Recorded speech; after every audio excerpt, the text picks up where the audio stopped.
Before you dial, ask yourself one question. Is this really the official customer care number of your bank or your lender? Your account has an issue, or you have some query about your loan, so you search online for a customer care number and call the first one you find. The person who answers sounds professional.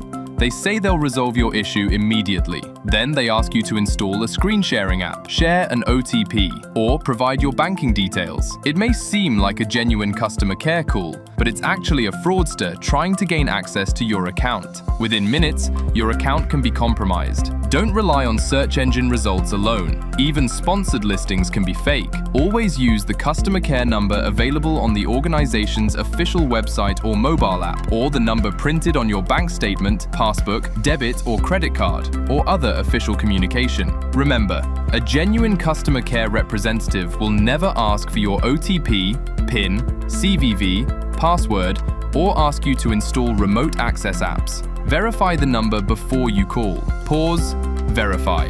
Stay secure.